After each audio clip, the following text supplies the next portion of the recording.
హల్లెలూయా. నీవే హృదయ సారథి, ప్రగతికి వారధి. నీ స్నేహమే సౌభాగ్యము, క్షేమ సంతకం. నా పాటకే సౌందర్యము, నీవే యేసయ్యా. నీవే హృదయ సారథి, ప్రగతికి వారధి. నీ స్నేహమే సౌభాగ్యము, క్షేమ సంతకం. నా పాటకి సౌందర్యము, నీవే యేసయ్యా.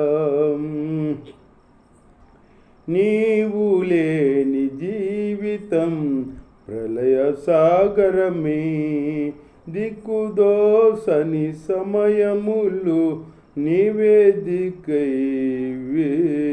సుఖానిగా నడిపించుము ఆత్మీయ యాత్రలు, దిక్కుతోసని సమయములు నీవే దిక్కువై. సుఖానిగా నడిపించుము ఆత్మీయ యాత్రలు, కనుపాపగా నన్ను కాసిన నా మంచి కాపరి. నీవే హృదయ సారథి, ప్రగతికి వారధి. నీ స్నేహమే సౌభాగ్యమై, క్షేమ సంతకం. నా పాటకి సౌందర్యము, నీవే యేసయ్యా. నీవే హృదయ సారథి, ప్రగతికి వారధి. హల్లెలూయా. దేవుడి స్తోత్రం. మీ అందరికీ అన్నా దేవుని మాటలు ఇందాక కూర్చారు. రాజుల గ్రంథంలో 2వ రాజుల గ్రంథం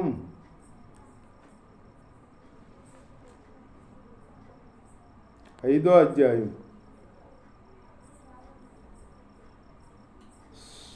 38 నుంచి. ఎలీషా గిల్గాలునకు తిరిగి రాగా ఆ దేశమందు క్షేమము కలిగి ఉండెను. అంటే కరువు కలిగి ఉండెను. ప్రవక్తల శిష్యులు అతని సమక్షము నందు కూర్చుండి ఉండగా, అతడు తన పనివాణిని పిలిచి పెద్ద కుండ పొయ్యి మీద పెట్టి ప్రవక్తల శిష్యులకు కూర వంటకము చేయమని సెలవిచ్చాను. కూర వంటకము చేయమని శిష్యులకి సెలవిచ్చాడనమాట ఎలీషా. దేవుని స్తోత్రం. హల్లెలూయా. పెద్ద కుండ తెచ్చి పొయ్యి మీద పెట్టి కూర ఆకులు కోసుకొచ్చి వంట చేయమని సెలవిచ్చాడు. అయితే ఒకడు కూరాకులు ఏరుటకు పొలములోనికి పోయి కూరాకులు ఏరుటకు పొలములోకి పోయాడంట. పొలములోకి పోయి వెర్రి ద్రాక్ష చెట్టును చూసి దాని గుణమెరగక దాని తీగలు తెంపి ఒడి నిండా కోసుకుని వచ్చి వాటిని తరిగి కుండలో వేసెను. వాటి గుణం తెలియక వెర్రి ద్రాక్ష తీగలను తెచ్చి ఒడి నిండా కోసుకుని తెచ్చి వాటిని కోసి కుండలో వేసి వంట చేశాడంట, కూర వండాడంట. దేవుడి స్తోత్రం. కూర వండేటప్పటికి తింటకు వారు వడ్డింపగా ప్రవక్తల శిష్యులు రుచి చూసి, దైవజనుడా, కుండలో విషమున్నదని కేక వేసి దానిని తినక మానిరి. కుండలో విషం ఉందని దైవజనుడికి చెప్పాడనమాట. విషం ఉందని చెప్పి తినక మానేరంట. తినక మానేరు. అతడు దేవుని స్తోత్రం. అతడు పిండి కొంత తెమ్మని వారు తేగ కొండలో దాన్ని వేసి జనులు భోజనము చేయుటకు వడ్డించడని చెప్పాను. పిండి వేసి వడ్డింపగా కొండలో మరి ఏ జబ్బు కనిపించలేదు. ఏ జబ్బు కనిపించలా. పిండి వేశాడు కదా ఎలిసా, అది మధురంగా మారింది. అట్లాగే మనోళ్ళు మంచోళ్ళు ఎవరో చెడ్డోళ్ళు ఎవరో తెలియకుండా ప్రవర్తిస్తారు కొందరు. ఒకసారి వాళ్ళు మనతోనే ఉంటారు కానీ మన వెనకాల గోతులు తీస్తారు. ఏం తీస్తారు? స్నేహితుడు అన్నవాడే మన పక్షాన్ని విరోధంగా మన ఎదురుగా అంటాడు. అబ్బో, స్నేహితుడిని ఎంతో ప్రేమ చూపించినట్టు నటిస్తాడు అనమాట. వెనక గోతులు తీస్తాడు. మనకొచ్చే రాబడి, మనకొచ్చే డబ్బులు కానీ మనకొచ్చే ఏదైనా రానికుండా ఆయన చేస్తాడనమాట. అలాంటి వాళ్ళు మనుషులు. దేవుని స్తోత్రం. మనుషులు ఒకరు తింటే ఒకరికే గిట్టదు.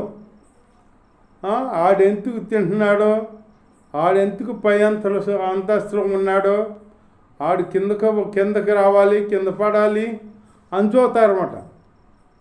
అంతేగాని మన పక్కోడు బాగుంటే మనం బాగుంటాంలే అని అనుకోరు. మన పక్కోడు బాగోవాలి అని అనుకోవాలి. అనుకునే వాళ్ళు దీవించబడతారు. అట్లా అనుకునే వాళ్ళు దీవించబడతారు. అట్లా అనుకోవాలి మనం. అంతేగాని మన పక్క వాళ్ళని వాళ్ళు ఎదుగుతున్నారో, వాళ్ళు ఇసేస్తున్నారో, వాళ్ళు ఆశీర్వదించబడుతున్నారో, నేను ఆశీర్వదించబడతలేదు అని అనకూడదు. అదేంటంటే మనం ఆశీర్వదించబడిపోయినా పక్క వాళ్ళు ఆశీర్వదించబడితే చూడలేనితనం, ఓర్వలేనితనం అంటారు. ఓర్వలేనితనం. పక్కోడు బాగుంటే ఓర్వలేవు. కళ్ళు అట్లాంటి కళ్ళు ఒకరు మంచుకుంటే చూసి ఓర్వలేవు. అట్లాంటి వాళ్ళు ఉన్నారు. అట్లా మనం ఉండకూడదు. మనం పక్కోడు బాగోవాలి, పక్కోడు మంచిగా ఉండాలి అనుకోవాలి. అనుకున్న వాళ్ళకే దేవుడి దీవెన ఉంటుంది. ఇప్పుడు మనకు దీవెన రావాలంటే అందులోనూ లేదు. మనం బుద్ధి మంచిదైతే అది అంటారు చూడు, ఊరు మంచిదైతే ఓట్లన్నీ మంచిదే అనంట. ఊరు మంచిదైతే నువ్వు మంచిగానే ఉంటావు. ఓట్లన్నీ మంచిగానే ఉండి నువ్వు మంచోడు కాక నీ కళ్ళు పచ్చగా ఉన్నాయి. నువ్వు చూసేస్తే పచ్చకాములన్నీ పచ్చకాముల్లాగా కాబడతాయి నీకు. అట్లాగే చూసే చూపులో ఉంటాయి. చూపులో దోషం ఉందన్నమాట. ఆ దోషం నీ చూపులో ఉంది. అట్లా ఉండకూడదు.